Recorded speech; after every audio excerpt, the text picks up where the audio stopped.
प्यारे बच्चों, आज का हमारा टॉपिक है वैद्युत धारा का ऊष्मीय प्रभाव। तो वैद्युत धारा का जो ऊष्मीय प्रभाव होता है, ये क्या होता है? बड़ी अजीब बात है। इसी विद्युत सप्लाई से कभी कूलिंग किया जाता है तो कभी हीटिंग किया जाता है। तो वैद्युत धारा का अलग अलग क्या है, प्रयोग है। तो वैद्युत धारा का ऊष्मीय प्रभाव क्या होता है, पहले इसे जाने कि होता क्या है। जैसे मान लीजिए कुछ ऐसे हायर रेजिस्टेंस वाले कंपोनेंट्स होते हैं, एलिमेंट्स होते हैं, जैसे अवयव होते हैं, जैसे नाइक्रोम का तार हुआ, टंगस्टन हुआ। अब देखते हैं कि जैसे विद्युत धारा से प्रभावित होती है तो हीटर को क्या कहता है, गर्म किया जाता है और ऊष्मा प्रकट करता है। तो उन्हीं का उपयोग पढ़ना है। तो इससे जो है, जूल नामक वैज्ञानिक ने अपने प्रयोगों के आधार पर 3 समीकरण दिया, वो जिन जो निम्न है। देखिए, पहला पहला समीकरण ये दिया कि यदि किसी चालक तार में यदि किसी चालक तार में या हायर रेजिस्टेंस वाले कंपोनेंट्स है, उसमें जब हम विद्युत धारा प्रवाहित करते हैं तो उसमें जो ऊष्मा उत्पन्न होती है वो निम्न बातों पर निर्भर करती है। पहला क्या चीज है कि चालक में उत्पन्न ऊष्मा, ये लेंज क्या है, जूल का प्रयोग है और इनके अनुसार ही चला, जूल के प्रयोग से। और इन्होंने प्रयोग करके कुछ निम्न दिया सूत्र, इसको ध्यान देंगे। चालक में उत्पन्न ऊष्मा या ऊष्मीय ऊर्जा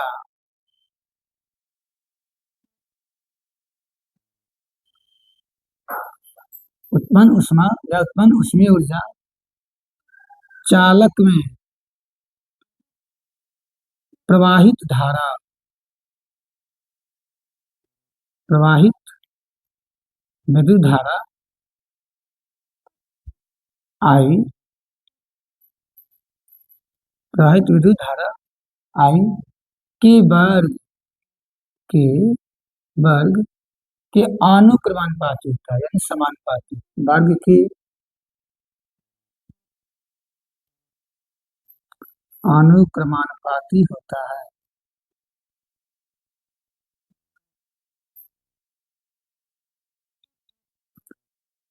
क्या होता है? चालक में उत्पन्न ऊष्मा यानी ऊष्मीय ऊर्जा चालक चालक में प्रवाहित धारा, चालक में प्रवाहित धारा के वर्ग के अनुक्रमानुपाती होता है। तो इनका जो उत्पन्न ऊष्मा है, हीट, वो क्या है, उसमें प्रवाहित धारा आई के वर्ग के अनुक्रमानुपाती होता है। पहला समीकरण हो गया। दूसरा प्रयोग प्रयोग कथा को बताया उन्होंने कि यदि चालक में उत्पन्न ऊष्मा, चालक में उत्पन्न ऊष्मा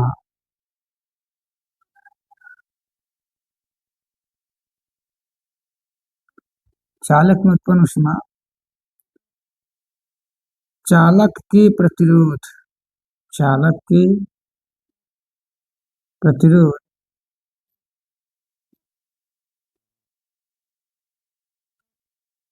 के अनुक्रमानुपाती होता है।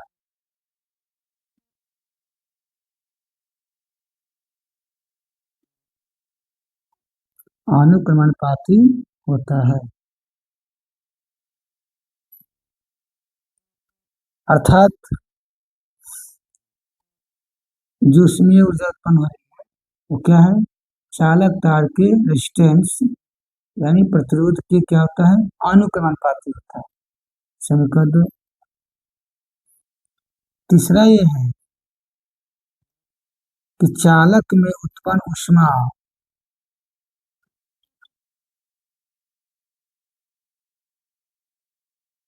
उत्पन्न ऊष्मा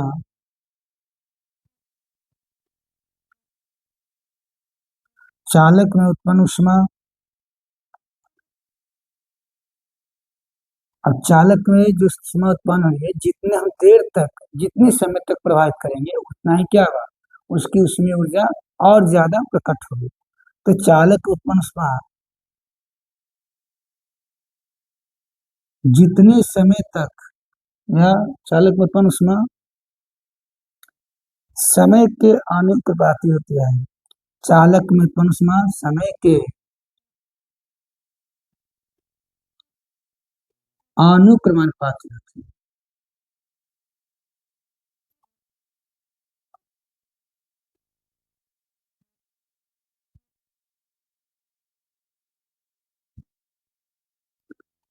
अर्थात अगर चालक तार में जो ऊष्मा उत्पन्न हो रही है, उस चालक तार में जितनी ही देर तक, जितने ही समय तक आप विद्युत धारा प्रवाहित करेंगे, जितना समय लगेगा, उसके क्या होता है, वो अनुक्रमानुपाती होता है। अर्थात H बराबर, यानी H अनुपाती क्या होता है, समय t।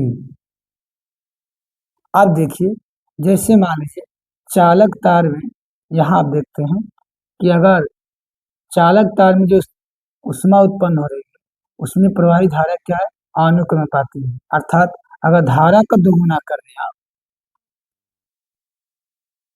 तो इसका ये वर्ग होगा, तो जो हीट है वो क्या होगा, इसका अनुक्रमानुपाती, यानी 2 का वर्ग क्या होगा, 4।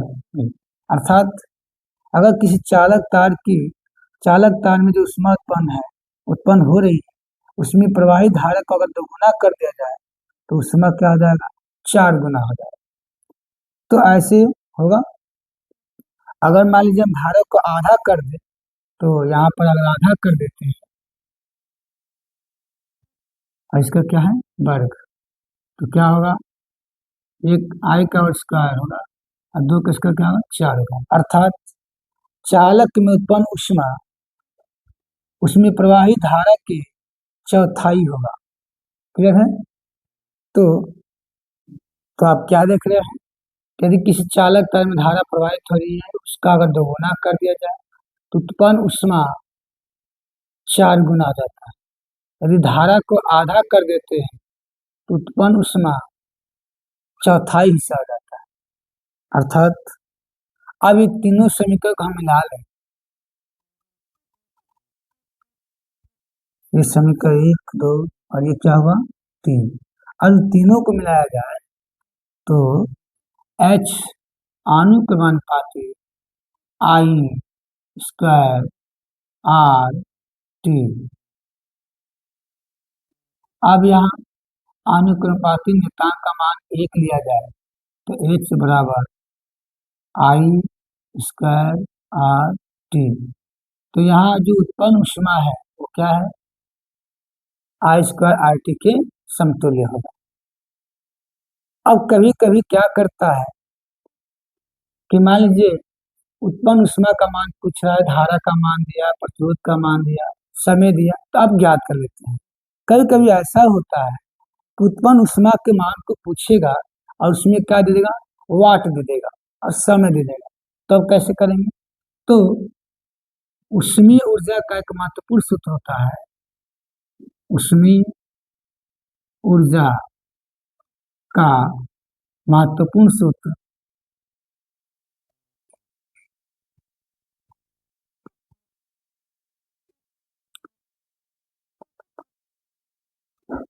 तो इनका महत्वपूर्ण सूत्र क्या होता है, जो उत्पन्न ऊष्मीय ऊर्जा है, ऊष्मीय ऊर्जा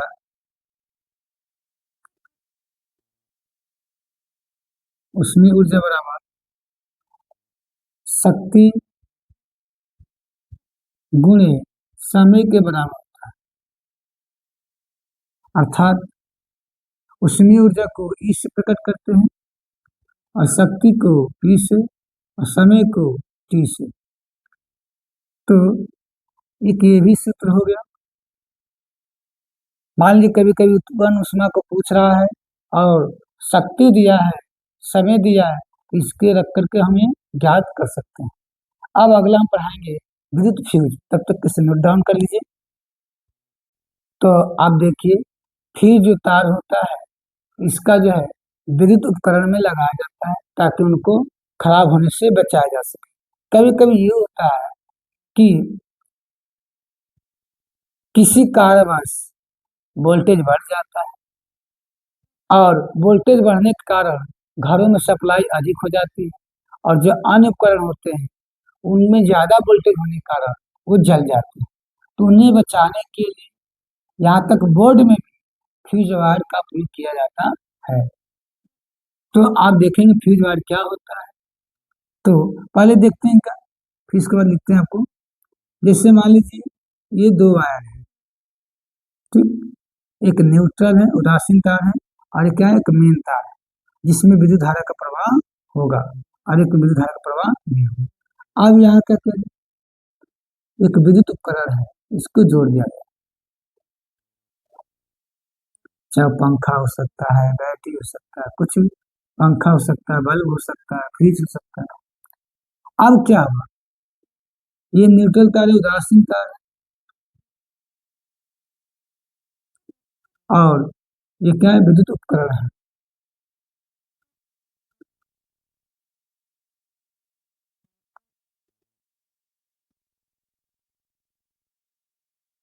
ठीक है, ये क्या है, विद्युत उपकरण है, और ये उदासीन तार है। अब ये क्या है, मेन तार है, ये है मेन तार, इसमें विद्युत धारा का प्रवाह होगा। तो अब इसमें क्या करेगा, फ्यूज तार को, यानी फ्यूज वायर को श्रेणी क्रम में जोड़ेगा, अभी किसमें, मेन तार में, जिसमें धारा का प्रवाह होता है। तो इसमें आप क्या कर देंगे, फ्यूज तार को, ये क्या है, फ्यूज तार, इसको श्रेणी क्रम में जोड़ेंगे, किसमें, मेन तार में। अब देखिए क्या होता है, किसी कारणवश तार के सट जाने से या कुछ भी आंधी तूफान आने से अगर वोल्टेज बढ़ जाता है, तो इसमें विद्युत, जैसे वोल्टेज बढ़ेगा तो इसमें धारा का अत्यधिक प्रवाह होगा, और जब प्रवाह होगा तो जैसे फ्यूज तार से धारा जाएगी, तो आपको अभी हम पढ़ाए हैं कि एच बराबर एच अनुपाती आई स्क्वायर, और फिर हमने पढ़ाया प्रतिरोध तार। तो तार का जो प्रतिरोध होता है उसकी क्या होता है, अनुक्रमानुपाती होता है। जो धारा प्रवाहित होती है उसके वर्ग की क्या होता है, अनुक्रमानुपाती। तो पहले ही समझना है कि जो फ्यूज तार होता है यह उच्च प्रतिरोध वाला तथा निम्न गलनांक का होता है। किसका होता है, ये जो फ्यूज तार होता है इसका गलनांक निम्न होता है, कम ताप पर ही क्या हो जाएगा, गल जाएगा, गलनांक, गलनांक निम्न होता है।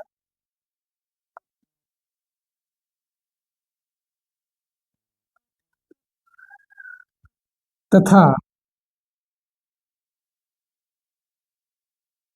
उच्च प्रतिरोध होता है, उच्च प्रतिरोध होता है।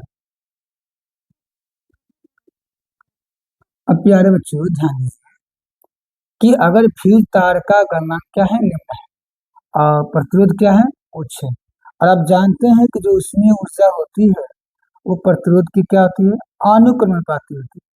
तो जैसे इसमें विद्युत धारा का मान बढ़ जाएगा या वोल्टेज का मान बढ़ेगा, तो इसमें लगे फ्यूज तार का प्रतिरोध क्या होता है, उच्च होता है, और जैसे प्रतिरोध उच्च होगा तो उसकी ऊष्मा ऊर्जा क्या हो, उत्पन्न होगी, मतलब ये जल्द ही क्या होगा, गर्म हो जाएगा, हीट होगा। और जैसे उसमें उसमें ऊर्जा उत्पन्न होगी तो ये क्या होगा, गल करके टूट जाएगा, क्योंकि इसका गलनांक क्या है, निम्न है। और जैसे गल कर टूट जाएगा तो यानी ब्रेक हो जाएगा। अब जैसे ही ब्रेक होगा आगे विद्युत धारा का सप्लाई रुक जाएगा, और जो हमारा उपकरण है वो जलने से बच जाएगा। तो एक नंबर का दोनों क्वेश्चन पूछता है कि फ्यूज तार क्या होता है, तो कैसे लिखेंगे, फ्यूज तार, जो फ्यूज तार होता है, फ्यूज तार उच्च प्रतिरोध, फ्यूज तार उच्च प्रतिरोध तथा निम्न गलनांक, किसका, निम्न गलनांक का, निम्न गलनांक का चालक तार चालक तार होता है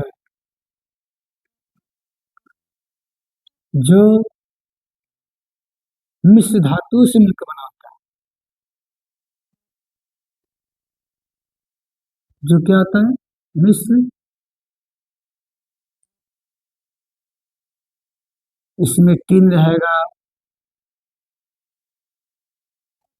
शीशा रहेगा, तो इत्यादि की मिलाने से बनाया गया, यानी मिश्र धातु का एक चालक तार होता है।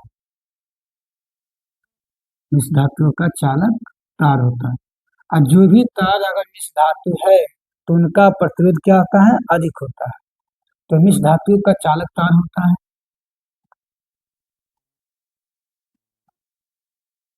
ठीक। और इससे क्या होता है? मेन तार में श्रेणी क्रम में जोड़ते हैं। किस क्रम में जोड़ते हैं? श्रेणी क्रम में। तो क्या होगा? जैसे ही किसी कारणवश वोल्टेज बढ़ जाता है, तो जैसे धारा का मान बढ़ेगा तो फिर तार का प्रतिरोध क्या होता है? अधिक होता है। और जैसे प्रतिरोध अधिक होता है, इसके अनुसार उत्पन्न ऊष्मा का भी मान क्या होगा? अधिक होगा। तो जैसे ही प्रतिरोध का अधिक होने के कारण उसमें ऊर्जा बढ़ेगी, तो ये क्या होगा? गर्म होकर के चूंकि इनका गलनांक क्या होता है? निम्न होता है। तो अतिशीघ्र क्या होगा? गल जाएगा, टूट जाएगा और आगे विद्युत धारा का प्रवाह रुक जाएगा। इस तरह से हमारे घर के उपकरण क्या होते हैं? जलने से बच जाते हैं। इसे नोट डाउन कीजिए।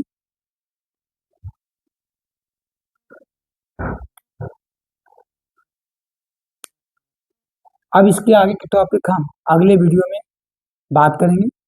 धन्यवाद।